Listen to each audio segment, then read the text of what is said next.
Olá pessoal, hoje nós iremos trabalhar o assunto de sólidos de revolução, mais propriamente a ideia de cálculo de volume utilizando a integral definida. Então uma das aplicações da integral, que já falamos em aulas anteriores, é basicamente calcular a área de uma superfície, ou seja, determinar a área abaixo de uma curva ou determinar a área entre duas curvas. Então a determinação de área de figuras que não são regulares, você consegue utilizar a integral definida para isso. Só que também é possível você determinar o sólido, um volume de um sólido, utilizando a integral definida, sem fazer uso, por exemplo, da integral tripla ou integral dupla. Utilizando apenas a integral de linha definida, você consegue determinar o volume de alguns sólidos utilizando a ideia de revolução em torno de um eixo fixo. Essa é a ideia da aula de hoje. Muitos sólidos podem ser obtidos a partir da ideia de rotação de uma figura plana em torno de um eixo. É essa a ideia que nós iremos utilizar. Então, como você pode imaginar uma esfera? Ela pode ser obtida a partir do giro de um semicírculo. Se eu penso na ideia de um semicírculo girando em torno de um eixo, ele que tem um diâmetro de um semicírculo, de um sólido obtido dessa forma, nós vamos sempre chamar esses sólidos de sólidos de revolução. Daí vem o nome de revolução, sólido de revolução. Se você obtém sólido usando a ideia do giro dessa figura plana em torno de um eixo, você pode utilizar isso daí também para a determinação do seu volume. Aqui nós temos um exemplo bem clássico, que é quando você tem uma reta no plano cartesiano XY e coloca essa reta para rotacionar em torno de um eixo. Então, quando essa reta está rotacionando aqui em torno do eixo X, ele vai formar a ideia de um cone. Então, essa rotação vai criar aqui esse aspecto cônico. Então, você consegue construir a figura de um cone, utilizando a rotação de um plano XY em torno do eixo X. Essas ideias de construção de sólido é bastante útil para nós determinarmos o seu volume. Vejamos aqui também, onde eu tenho um plano agora girando em torno do eixo Y, e eu posso construir um cilindro. Então eu tenho uma reta constante aqui, e eu vou botar essa reta para rotacionar em torno de um eixo Y. Rotacionando em torno do eixo Y, desenhando aqui a base, eu tenho a ideia de um cilindro. Então você pode observar que várias figuras, ou seja, várias figuras regulares geram sólidos a partir de suas rotações. Essa ideia a gente vai utilizar, mas não com figuras regulares agora. Eu vou pensar o seguinte, vou pensar que eu posso pegar uma superfície, uma superfície plana, qualquer, de forma amorfa, e essa superfície rotacionar em torno de um eixo e eu conseguir determinar o volume do sólido gerado por essa rotação. Aqui então nós temos a ideia de uma superfície amorfa, onde essa descrição aqui, ela é genérica, é uma função, estou dando aqui, f de x. Então eu tenho uma função f de x qualquer ali, e aí ela gera uma área sobre a curva, que é o que nós estávamos estudando. Nós estamos chamando de região R. Gera essa área aqui abaixo da curva. Agora pensa que essa área, eu vou pôr ela para rotacionar em torno do eixo X. Quando isso acontecer, olha a ideia do sólido gerado aqui. Então esse é o sólido gerado a partir da rotação daquela figura plana genérica em torno do eixo X. Aí vem a pergunta, como que eu posso determinar o volume desse sólido gerado? Qual é o volume desse sólido? Aí para determinar o volume desse sólido, eu vou usar a ideia da integral definida. Eu vou fatiar esse sólido em pequenos pedaços. Esses pequenos pedaços podem ser de duas formas. Geralmente a gente determina o volume de um sólido usando as cascas esféricas, ou eu posso usar também os volumes por cilindros invólucros. Então eu fatio ele como cilindros, ou pequenos cilindros, para calcular esse volume. Então eu integro em relação ao raio do cilindro. Ou também eu posso fazer isso usando a ideia de discos, né? Cascas esféricas. Pego um disco, 2 discos, 3, infinitos discos e somo todos eles para determinar o volume desse sólido. Tendo sempre em vista que a ideia do volume é a área da base vezes uma determinada altura. Isso não é apenas para um cilindro regular. Para qualquer tipo de sólido que eu tenha uma área da base, ela sendo amorfa ou não, vezes uma altura, ela sendo amorfa ou não, eu vou ter ali um volume de um sólido. O que acontece é que eu vou pegar um volume infinitesimal e aí eu vou integrar ele ao longo de um eixo para obter o sólido amorfo como esse que está aqui. Então essa vai ser a ideia que eu vou utilizar para a determinação desses volumes. Eu vou pegar uma figura como essa e vou integrar ao longo do eixo X. A minha integral vai ser ao longo do eixo de rotação.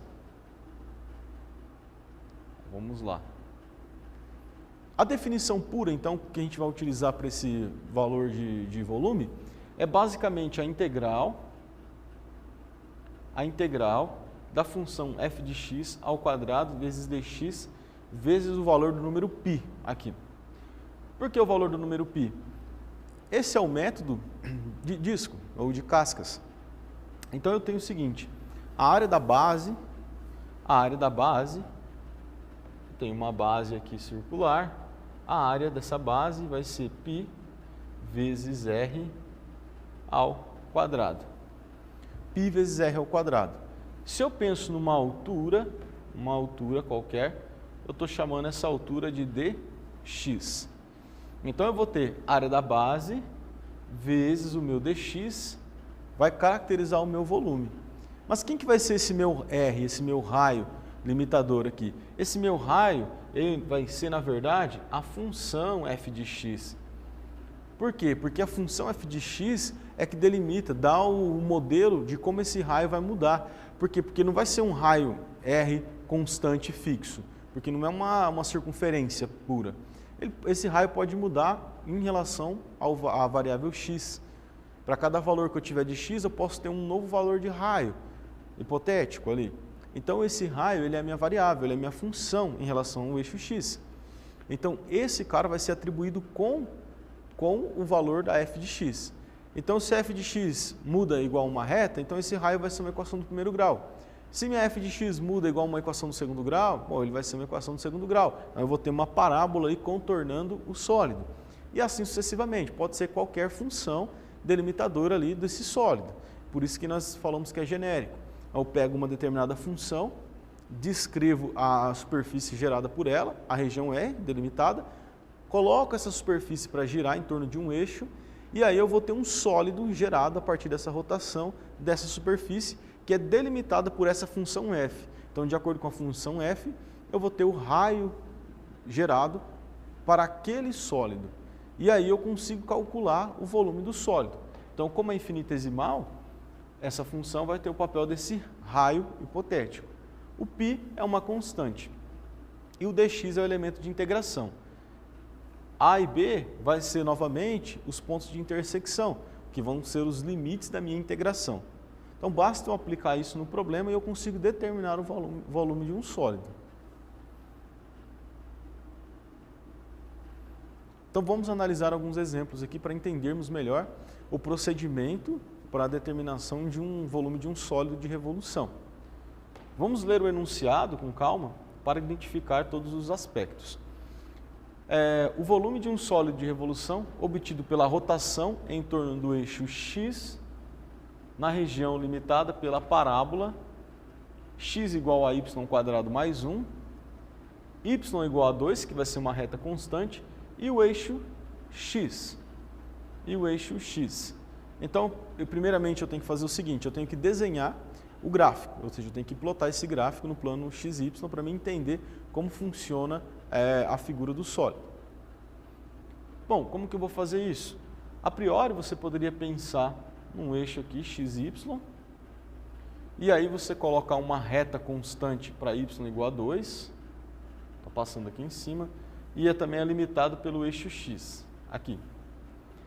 E a curva é uma parábola. É uma parábola, vou desenhar aqui na cor amarela.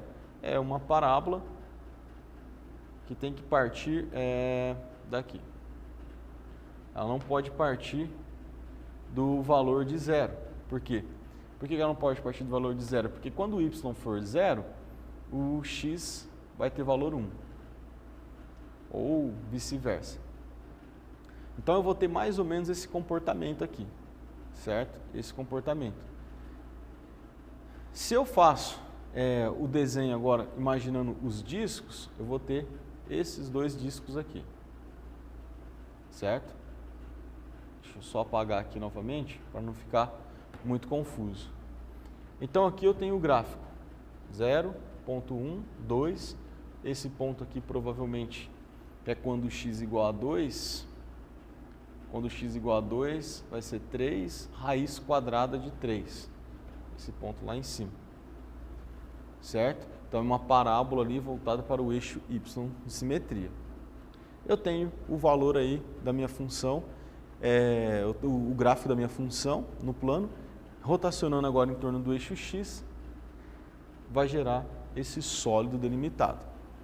Bom, eu entendi como fica a figura plana, entendi como aplica a rotação, entendi como gera um sólido final. Basta eu fazer o que agora? Basta eu aplicar na fórmula da integral e determinar o valor do volume. Então a fórmula para mim determinar é essa. Π vezes a integral da f de x ao quadrado vezes dx, de A até B. Então aqui nós temos que entender o valor do x, o limite, de 0 até 2, e temos que entender essa função. Bom, então como fica a integral do volume? Então basta eu substituir os valores de funções ao qual eu havia mencionado. Então aqui está o valor do π, constante, é um número. Aqui eu tenho o valor da função, x ao quadrado mais 1, ao quadrado, que é na fórmula, vezes dx. O x vai variar de 0 até 2, que é o limite da minha integração e é o ponto de intersecção ali da curva. Logo, eu vou ter, aplicando aqui a regra do produto notável, o quadrado do primeiro, mais 2 vezes o primeiro vezes o segundo, mais o segundo termo ao quadrado. Então fica x à quarta mais 2x ao quadrado vezes dx. Aplico a regra de potência para integrar essa função, porque é um polinômio. Então vai ficar x à quinta sobre 5, 2 terços de x ao cubo, mais x do último termo, variando de 0 até 2.